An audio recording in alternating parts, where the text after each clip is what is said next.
Voilà, donc bienvenue de nouveau. J'avais en fait une présentation qui aurait pu être un peu plus longue, qui aborde la nécessité de la transition agroécologique, ce qu'elle signifie et les différents impacts qu'elle peut avoir, mais étant donné le déroulement de la soirée et le fait que beaucoup de ces sujets ont été abordés déjà, je vais me concentrer sur un point unique qui concerne la dimension peut-être plus politique. Et à juste titre, Dominique Potier insistait sur le fait que nous sommes dans un monde d'acteurs, de rapports de force. Nous ne sommes pas dans un monde idéal où l'on peut faire table rase de ces intérêts établis qu'il faut savoir rencontrer, auxquels il faut savoir parler, et nous ne sommes pas dans une économie administrée. Alors comment fait-on? Eh bien, une démarche que nous avons faite au sein de ce panel international d'experts sur les systèmes alimentaires durables, un groupe d'experts de différentes régions du monde, soutenu par la Fondation Carasso, par la Fondation pour le progrès de l'homme également, c'est au fond réunir tout un ensemble d'acteurs qui, autour de ces questions de la transition agroécologique, en général, ne se parlent pas, ne collaborent pas les uns avec les autres et se voient même parfois comme ayant des intérêts opposés. Par exemple, les intérêts de la Confédération paysanne ou des militants de la Via Campesina qui sont vus comme s'opposant aux intérêts des familles très pauvres représentées par exemple par ATD Quart Monde, ou bien encore les intérêts des entreprises de transformation agroalimentaire qui ne rencontrent pas les intérêts des producteurs dont ils, effectivement, essayent d'accaparer la valeur dans des rapports qui sont extrêmement inégalitaires. Et donc, on a tenté de mettre ensemble toute une série d'acteurs pour travailler à la manière dont on pouvait progresser pour le développement d'une agroécologie en Europe. Et cette rencontre a eu lieu à Bruxelles à la fin du mois de mai. Plusieurs groupes de travail s'étaient réunis au cours des mois précédents pour préparer une série de propositions et l'IDRI, avec Sébastien Treyer en particulier, a été une des chevilles ouvrières de ce travail préparatoire. Et puis ces propositions ont été soumises à l'évaluation de ce public très hétérogène, très neuf dans les interactions qu'il a permis, dans un grand exercice au fond de démocratie participative. Et toute une série de propositions sont résultées de nos discussions. Je ne vais pas les passer en revue, mais elles ont convergé vers, au fond, un programme d'action, un calendrier de mesures à prendre pour une politique alimentaire commune. La terminologie politique alimentaire commune pour l'Union européenne est un tout petit peu provocatrice. C'est une allusion, évidemment, une taquinerie à l'égard de celles et ceux qui sont les architectes de la politique agricole commune. Il ne s'agit pas, évidemment, de tout traiter au niveau européen et de communautariser tout ce qui concerne l'alimentation, la santé, l'environnement, l'agriculture au niveau des États membres. Il s'agit par contre d'avoir une politique alimentaire intégrée qui remette en perspective la politique agricole commune dont nous disposons pour la lier à des enjeux en matière d'alimentation, de santé, d'environnement, de travail, de commerce, d'investissement. Et au fond, cette politique alimentaire commune dont les caractéristiques ont été définies par ce processus très participatif que je décrivais à l'instant, elle nous paraît importante pour 5 raisons. D'abord parce que nous avons aujourd'hui, à l'échelle européenne, tout un ensemble d'initiatives qui sont prises et qui influencent la manière dont nous produisons et dont nous consommons, la manière dont l'agriculture interagit avec l'environnement, la santé, la politique commerciale, mais ces différentes politiques, ces différents instruments ne sont pas liés les uns aux autres. Nous avons une politique agricole commune, nous avons des projets sur l'économie circulaire, nous avons des règlements en matière d'indication sur les produits alimentaires, nous avons des directives en matière d'environnement, les unes qui sont adoptées, les autres qu'on voudrait bien voir adoptées. Tout cela n'est pas suffisamment intégré, ne converge pas. Nous n'avons pas, au fond, une stratégie alimentaire intégrée. Et c'est le premier objectif de cette politique alimentaire commune que d'intégrer ces différentes politiques sectorielles. C'est un petit peu la démarche que les États généraux de l'alimentation en France auraient dû réussir à faire, même si malheureusement les résultats ne sont pas toujours à la hauteur des ambitions qui ont été définies pour elles au départ.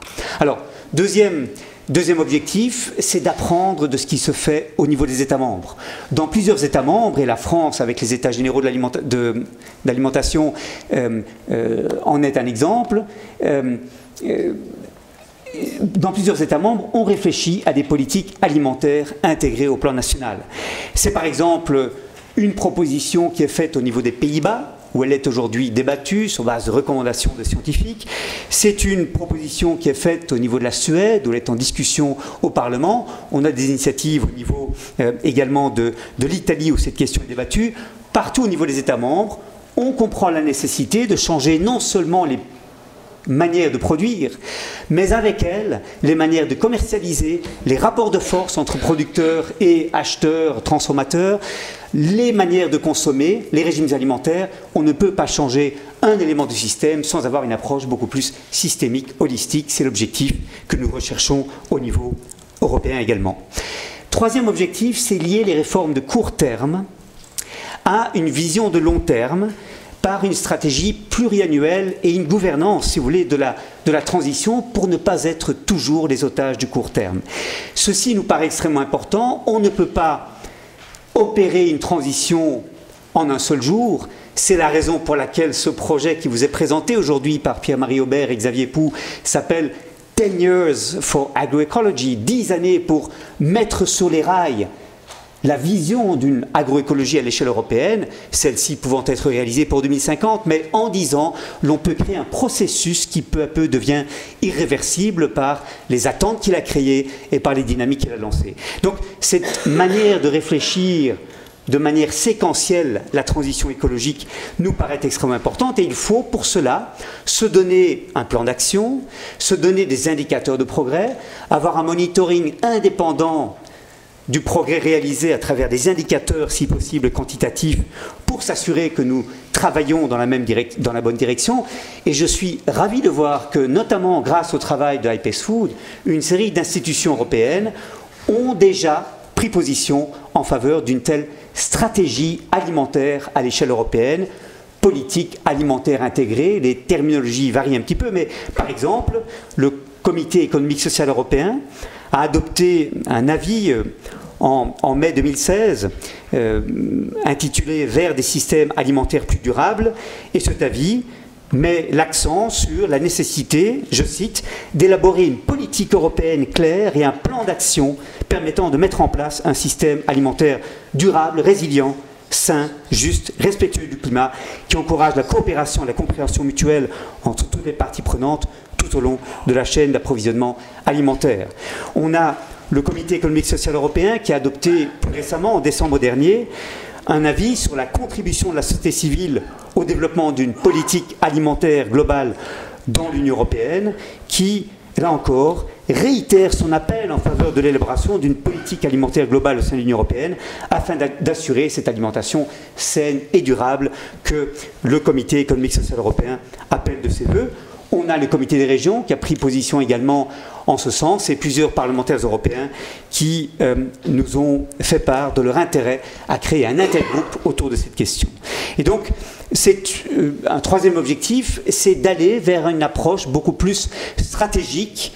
Le mot est un tout petit peu technocratique, bureaucratique si l'on veut, mais cela veut dire simplement qu'il faut plus que des mesures ponctuelles, il faut une démarche qui permette d'opérer une transition aux différents maillons, aux différents niveaux du système alimentaire, aux différents maillons de la chaîne alimentaire aussi, de manière telle que ces différentes transitions s'appuient les unes les autres. Quatrième objectif, il faut bâtir sur les initiatives qui sont prises au niveau local. Je pense extrêmement importante une approche territoriale de la transition écologique qui respecte la particularité des différents écosystèmes qui, Philippe Mauguin a totalement raison, je pense, ne sont pas tous identiques les uns aux autres et peuvent concevoir des transitions de manière à respecter cette spécificité territoriale.